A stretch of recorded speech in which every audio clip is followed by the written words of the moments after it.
Welcome to The Eye Opener. I'm your host, Michael Lewis. Bipartisan lawmakers introduced a bill targeting international corruption. You'll never guess who got caught with their hands in the cookie jar. Attorney General Merrick Garland may have a conflict of interest with a family member's business. And wrapping up today's show, I'll talk about the influence of music in our lives. Okay, my friends, let's take a closer look together. A bipartisan group of lawmakers will introduce new legislation to stop people who promote international corruption, responding to the Pandora Papers investigation. Lawmakers pointed to the findings that highlighted how world leaders, powerful politicians, billionaires, and others have used offshore accounts to shield assets collectively worth trillions of dollars over the past quarter century. The papers made public on October 4th contain nearly 12 million leaked documents revealing the offshore accounts of well-known political figures, amounting to 2.94 terabytes of data of confidential information. The data was drawn from 14 different sources. The more than 330 current and former politicians identified as beneficiaries of the secret accounts include Jordan's King Abdullah II, former UK Prime Minister Tony Blair, Czech Republic Prime Minister Andrej Babis, Kenya Prime Minister Uhuru Kenyatta, Ecuador's Prime Minister Guillermo Lasso, and associates of both Pakistan Prime Minister Imran Khan and Russian President Vladimir Putin. Tennessee Representative Steve Cohen said, "The Pandora Papers reveal how corruption undermines democracy. All around the world, countries are being looted and the most vulnerable people victimized by their elites." In a joint statement issued on October 6th, lawmakers said the act would ensure that the United States never again facilitates the corruption and dictatorship we claim to oppose by giving kleptocrats and criminals a safe haven for the money they steal from their people. If the bill is passed, the Treasury Department would have until December 31st, 2023 to ensure it has imposed stronger due diligence requirements. However, it is likely to face opposition from the multiple industries and the so-called elites it affects. The Department of Justice created a section 15 years ago called the National Security Division, which focused on conducting counterterrorism and counterintelligence operations against foreign adversaries. However, when Joe Biden became president in January, the entire mission of the U.S. government changed.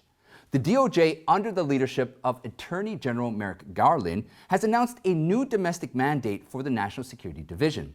According to Garland, effective immediately, the division is handling investigations into harassment, intimidation, and threats of violence against school board members, teachers, and workers in our nation's public schools. So who is allegedly threatening these teachers and school board members? Is it Al-Qaeda? Is it the Russian government? Is it ISIS-K? No. Surprisingly, it is the parents. The Biden administration is trying to use the Justice Department to tell school board members that they are in physical danger from parents who are national security threat. Once again, something like this has never happened in the country.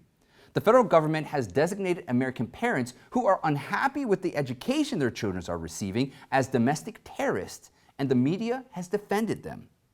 This is a complete reversal of the mission and power of the Department of Justice. So what drives them to do this? The answer is profit. Let me explain. There is evidence that Garland's order constitutes a conflict of interest, pointing out that his son-in-law's company, Panorama Education, has contracts with school districts across the country. Ezra Namani of Parents Defending Education said that in one case, the company signed a $1.8 million contract with Fairfax County Public Schools in Virginia, where Panorama would collect information on students through surveys, including whether they felt gender fluid. There is also some funding for equity professional development, a term often used by critical race theorists. The Attorney General is instructing the FBI to investigate parents who may pose a financial threat to the business of his son-in-law, Zan Tanner. All of this raises serious ethical questions under the DOJ's own conflict of interest policy. DOJ rules require employees to get official guidance before participating in any manner in which his or her impartiality could be questioned. This, of course, includes situations where matters may affect the financial interest of a relative with whom a DOJ employee has a close relationship. Representative Ken Buck said the allegations that Attorney General Garland's family is potentially profiting off his recent decision to use federal law enforcement to shut down debate at school board meetings is deeply troubling. If this turns out to be true, Congress must hold oversight hearings now to investigate potential corruption. So the thing that parents are complaining about is the thing that Garland's family is getting rich from. Garland made it a crime to complain. Does any of this make any sense? President Joe Biden's former Border Patrol chief, Rodney Scott, confirmed that under the Biden administration, American taxpayers are still paying millions of dollars a day to contractors not to build the border wall. Scott told Fox host Bret Baier, many of those projects today are just still on hold. So we're paying contractors. For a while, it was almost $5 million a day between DOD and DHS to not build the border wall. Scott also noted that what's remaining of former President Donald Trump's border wall are massive amounts of building materials, including stacks and stacks of panels and hundreds of miles of fiber optic cabling cameras that are just sitting there. His claims coincide with the findings of the Senate Homeland Security and Governmental Affairs Subcommittee's report on governmental operations and border management released in July.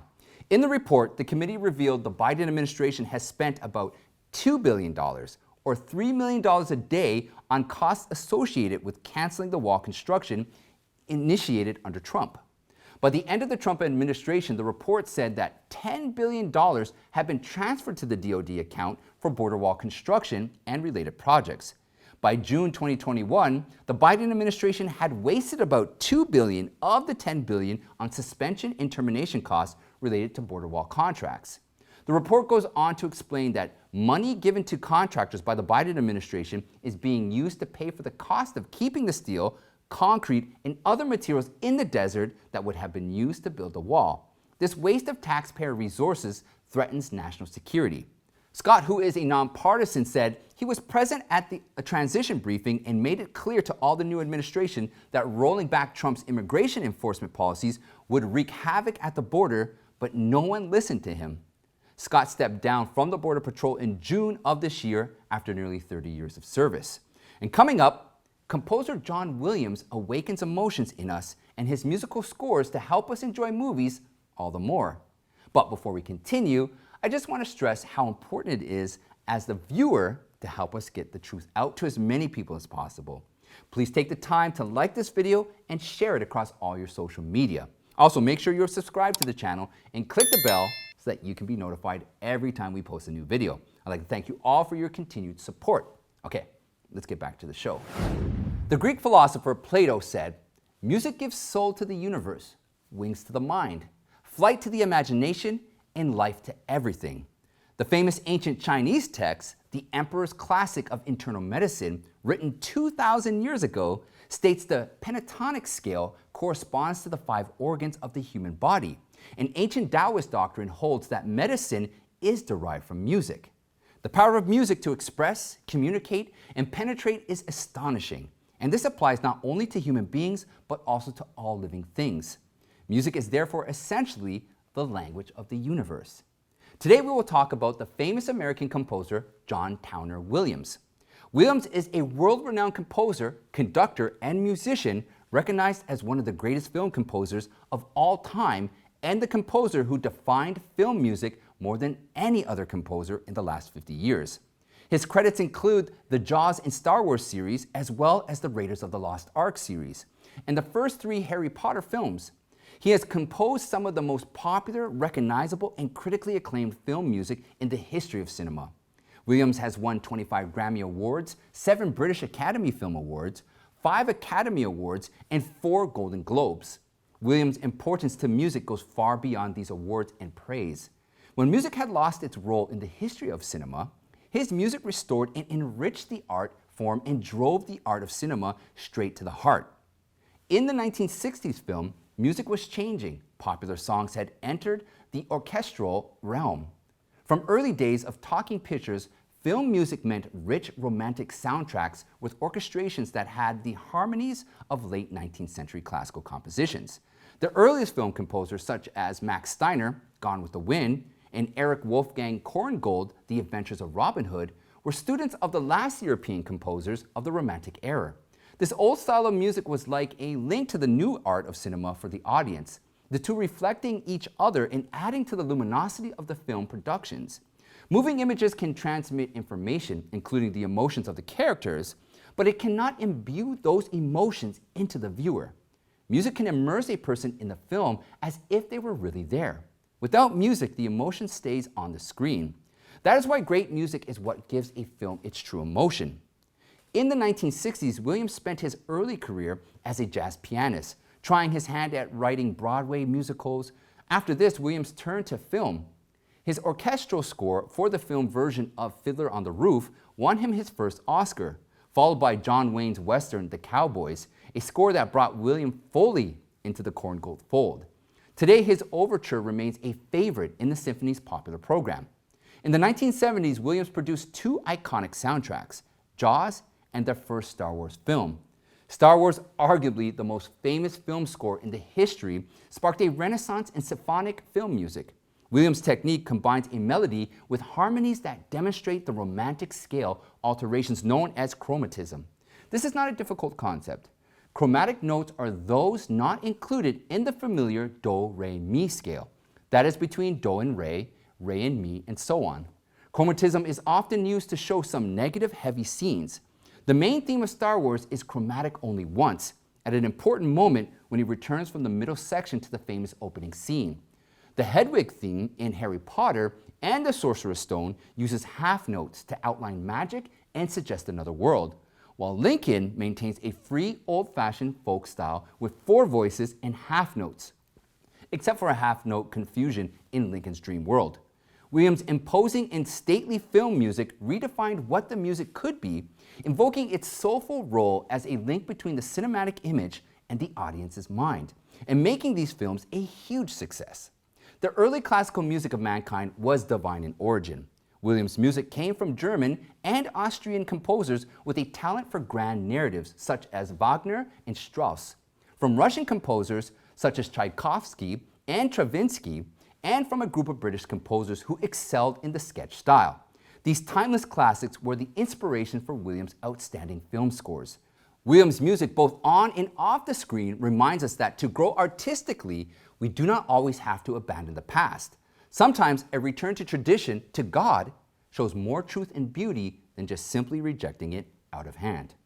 And that's it for today, my friends. Check out the playlist right here for more eye-opening content. You can join me in the Eye Opener Telegram chat room and follow me on Newmaker, Gab, Parler, and Getter. Now don't forget, please sign up to the email list so that we can stay in touch. I'd like to thank you all and have a great night.